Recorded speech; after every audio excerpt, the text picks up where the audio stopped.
Assalamualaikum warahmatullahi wabarakatuh. Dalam kesempatan kali ini, saya Farahwina Hamidah dengan 89 dari kelas B ingin mempresentasikan analisis SCP, yaitu Structure, Conduct, dan Performance.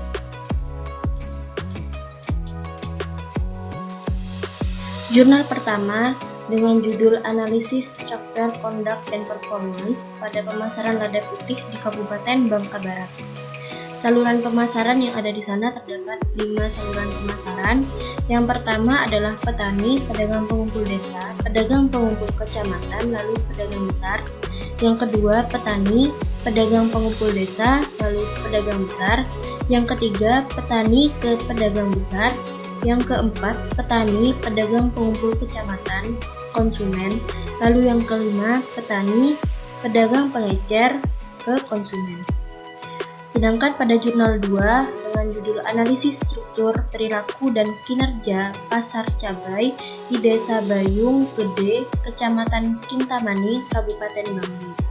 Saluran pemasaran yang ada terdapat 3 saluran pemasaran. Yang pertama yaitu petani, pedagang pengumpul, pengecer, lalu konsumen. Yang kedua petani, pedagang pengepul antar kota, pengecer, lalu konsumen.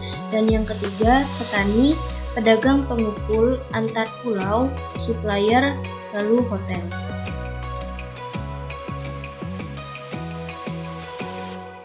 Analisis SCP yang pertama adalah analisis struktur pasar. Pada jurnal 1, analisis struktur pasar dilakukan dengan melihat jumlah penjual dan pembeli, diferensiasi produk, serta hambatan keluar masuk pasar. Berdasarkan hasil analisis, diketahui bahwa jumlah lembaga pemasaran yang pertama yaitu petani sejumlah 90 orang, pedagang besar 3 orang, pedagang pengumpul 10 orang, pedagang pengumpul kecamatan 7 orang, dan pedagang pengecer 5 orang, dengan jumlah pembeli lebih dari 25 orang. Tidak terdapat diferensiasi produk atau produk bersifat homogen, hambatan keluar masuk pasar rendah, dan struktur pasar mendekati pasar oligopoli.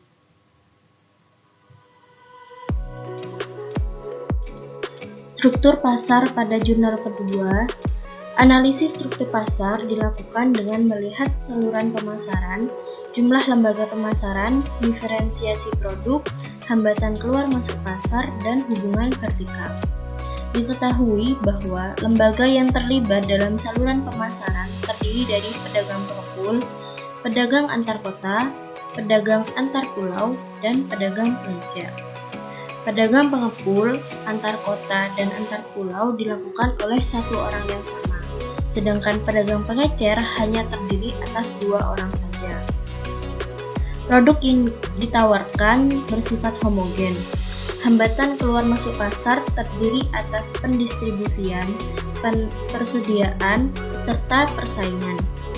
Sehingga struktur pasar yang terbentuk adalah duopoli, karena hanya terdapat 2 pedagang pengecer. Analisis SCP yang kedua adalah analisis perilaku pasar. Pada jurnal 1, yang pertama, sistem transaksi jual-beli dilakukan secara langsung oleh lembaga pemasaran, sehingga setiap lembaga mengetahui jumlah lada yang diperjualbelikan. Yang kedua, penentuan harga dilakukan oleh lembaga pemasaran karena lebih mengetahui situasi harga yang ada di pasar.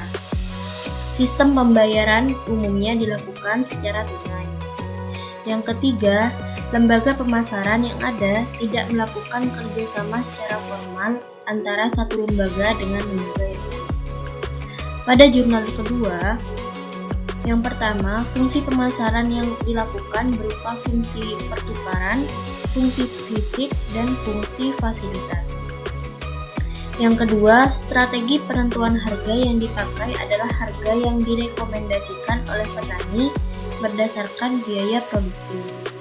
Yang ketiga, strategi produk yang dilakukan adalah aktivitas vertikal dengan target yang sama, yaitu konsumen. Yang keempat, informasi yang digunakan berupa informasi statistik. yaitu informasi tentang siapa saja yang ada di pasar, pembelinya siapa, karakteristik pembeli, dan lain-lain.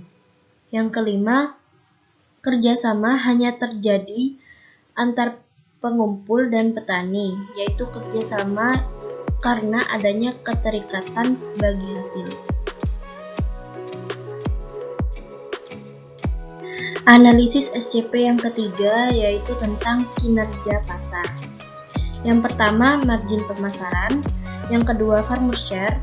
Yang ketiga, rasio keuntungan dan biaya pemasaran. Lalu yang terakhir adalah efisiensi pemasaran. Yang pertama, margin pemasaran. Total margin pemasaran pada saluran 1 adalah 12.000, pada saluran 2 12.000, pada saluran 3 7.000, saluran 4 4.000, dan saluran 5 5.000. Nilai farmer share pada saluran pemasaran pertama adalah 80%, saluran kedua 80%, saluran ketiga 88,33%, saluran keempat 92,59%, dan saluran kelima 90,90%. Rasio keuntungan dan biaya pemasaran. Nilai rasio keuntungan dan biaya pemasaran pada saluran 1 yaitu sebesar 2,08, pada saluran kedua 3,89, saluran ketiga 3,66, saluran keempat 2,63, dan saluran kelima 1,50. Efisiensi pemasaran. Berdasarkan analisis margin, farmer share, dan rasio keuntungan dan biaya, diketahui bahwa saluran 4 merupakan saluran yang paling efisien dibandingkan dengan saluran yang lain.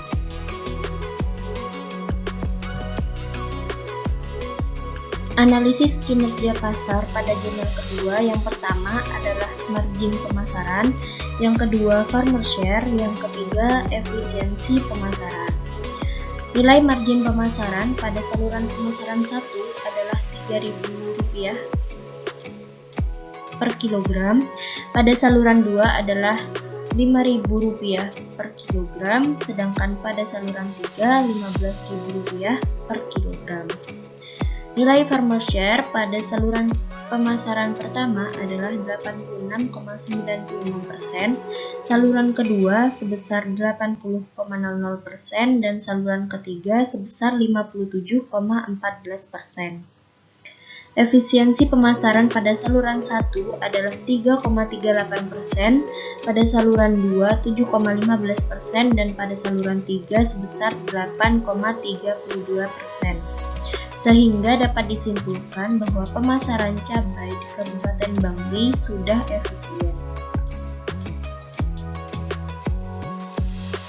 Perbedaan jurnal 1 dan jurnal 2. Kedua jurnal tidak melakukan analisis struktur pasar menggunakan market share, CR4, IHH, atau yang lainnya, namun hanya memperhatikan faktor jumlah pedagang dan pembeli, diferensiasi produk, dan hambatan keluar masuk pasar. Pada analisis perilaku pasar, di jurnal 1 tidak menjelaskan tentang strategi produk dan perolehan informasi pasar. Sedangkan pada analisis kinerja pasar, pada jurnal 2 tidak menjelaskan rasio keuntungan dan biaya pemasaran.